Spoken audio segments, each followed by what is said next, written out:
we finally get the answer to the big question. Why Kakashi killed Rin.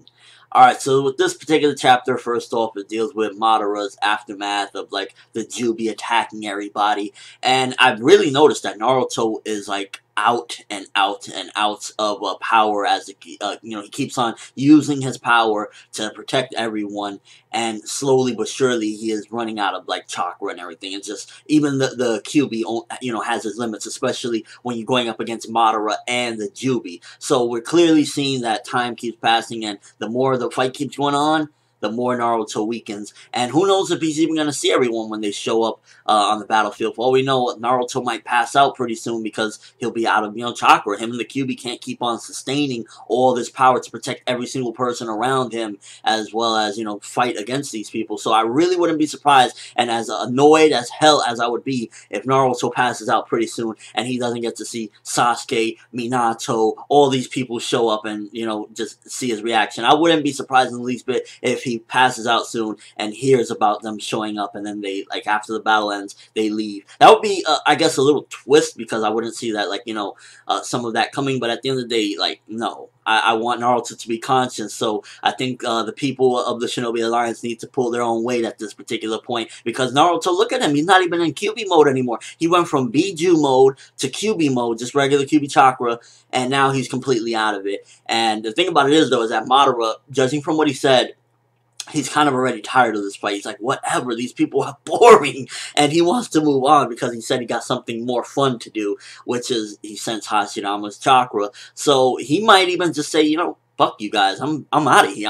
I'm gonna go fight something more stronger. So we'll have to wait and see. The Jubi, I thought that he would have been, possibly complete at this point. Like I said prior, I thought that he was like maybe absorbing B and Naruto's chakra, which, by the way, where in the fuck is B? I haven't seen B in ages, it feels like. Where's B? What happened to B? If anyone can give me confirmation as to where the hell is Killer B, I would appreciate it. Also, I want to commentate on the art real quick of this particular chapter. I've noticed for certain particular pages, Kishimoto has been using, I want to say, a less detailed approach to these particular pictures. Like, once again, for some reason, it's the Shinobi Alliance, or, the Konoha 11, you see, like, Choji, and the art doesn't really look too detailed, but then we go to, like, a big panel of, like, Naruto, and I think that's just that sometimes he wants to really put detail into certain panels, so, like, he takes a little bit of time, because at the end of the day, he got a week to do a lot of the stuff, so he's on a time schedule. He can't put all his best effort into everything, but they do clean him up for the volumes. But, like, as far as art goes, I've noticed that, like, for the past couple of chapters, he's been taking a less detailed approach for certain things, and then making a really detailed page here or there, like the one with Naruto, where he's, like, all bloody after what the Jubi just did, and he's just there weakened. So, I guess art-wise, like, Kishimoto's been trying different things instead of having, like, a straight-up look for a chapter. Is like maybe he decreasing on certain aspects and increasing on other aspects. If you notice one thing with Naruto, when he when he was standing there looking at the Jubi head on and stuff, and Madara, there was all the you saw like all the tailed beasts, like a vision of them, and then you saw like a vision of like the Rinnegan with like the Sage of Six Paths and stuff like that. I wonder if we're gonna see like the emergence of the Sage of Six Paths soon, whether it be from Naruto himself, some sort of secret power. I'm really curious to see that, because I think there's a possibility we might see that as well. Because like, how are we gonna stop the Jubi? Like, I don't even know if the 4 Hokages, Sasuke and Orochimaru, will be able to, because at the end of the day they are strong, but like Naruto has gotten to a whole different level at this point than most of them.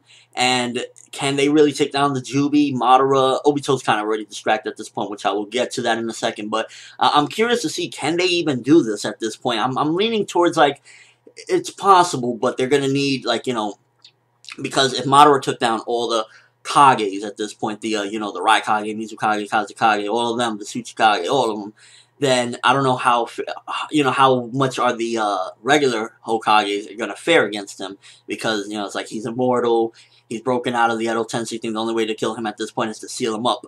So it's gonna be real interesting to see that bout, how it's gonna go down at this point. We know Obito's pretty much gonna be taken care of by Kakashi, so I'm interested to see how this one goes. Now, getting to the big thing, how Kakashi, or why Kakashi killed Rin. It was a little different than what most had suspected. To be honest with you, I felt as though Kishimoto set something up very vague so that he could make up his mind what he wanted to do with it, because to be honest with you, it just seemed very coincidental that the Zetsu, was like, oh, it's right over here, we just caught it, come over here and see what happened. And it just seemed a little bit like fishy what was going on. So for it to be like straight and simple that, he saw what happened, and the fact that he knew everything that happened, even though it seemed as though Obito was in the dark, there were some things there that I was a little bit like, didn't feel like, I don't know, I wasn't really too, like, believing certain things about it. It was just like, because when we saw the flashback, about, what, 10 chapters ago, 15 chapters ago, whatever, the whole thing with Obito, it kind of showed as if he really didn't know all the extent of what happened. How did he find out the extent of what happened? I'm not sure. Maybe he investigated or whatever, but it seems as though now he knows everything, when prior to this, it seemed as though he was left in the dark about a lot of things, exactly why Kakashi killed Rin. Now, Rin becoming the Jinchuriki after they abducted her, that particular village, I believe it was the Mist Village, and them trying to use her to attack the Konoha, and then her jumping in the way. It just seemed a little bit like he could have done something else. I don't know. I mean, I'm glad that we finally got the explanation. I'm glad that we got that out the way. And I also got to say that Rin took one for the team. She took one for the team. And I don't understand why Kakashi blamed himself. I mean, at the end of the day, she was kidnapped. There's nothing you can do. They were trying to get her to attack the village with the tail beast within her. And there was nothing you could do. She jumped in the way. Why is Kakashi blaming himself? Oh, I couldn't protect her. At the end of the day, you can't be with her 24/7. Things are going to happen. Life goes on. So I feel as though Kakashi is blaming himself in the wrong way this entire time. Like, you shouldn't be blaming yourself for this shit. Like, she's not your child. You tried your best. You did everything you possibly could. She jumped in the way. You wasn't even going to kill her. So why are you blaming yourself? I feel bad for Kakashi. Like, throughout this entire chapter, I'm just thinking, God damn. And now Obito using the Sharingan to make Kakashi stab right through him. That shit's just like, yo, I'm pretty sure he just stabbed right through him, and he didn't even Obito don't give a shit. Like, this is really, really, really, really the darkest I've seen. And like, Obito, the thing about him is that he is just mentally messed up. He's mentally messed up, because he's like, he's been saying it, and he tried to clarify this chapter. It has absolutely nothing to do, or is not because of you and Rin that I want to do this to the world. It's not because of you guys. And I guess the way he was trying to explain it was that the reason why he did this was because he does not want to accept reality. He pretty much doesn't want to accept that people die when they are killed. He doesn't want to accept that. He wants to basically make reality for what he wants. And it is sparked by Rin's death at Kakashi's hands, Kakashi not being able to protect her, but it's basically just, in a nutshell, Obito's disappointment in humanity. Obito's disappointment in, if to put it into perspective, if Obito was like a modern day like person or some shit like that, he would be probably some hardcore killer that he lost hope in God, so he's an atheist at this particular point, and he just wants to kill everything. Not saying that all atheists are like that, I'm just saying an example. This is ultimately what he would be, as if he had hope in God, and God let him down, so he became an atheist, and just went completely nuts after that. So it's crazy with Obito. It's as if he's pretty much a psycho. When he did that freaking laugh, oh my god, when he did that laugh at Kakashi telling him about him overlapping with his previous self, that shit right there, hands down, creepiest laugh I've seen in a while from anybody in Naruto. Because it's like, yo, you're just there laughing like a psychopath. Like, Obito needs to get some help.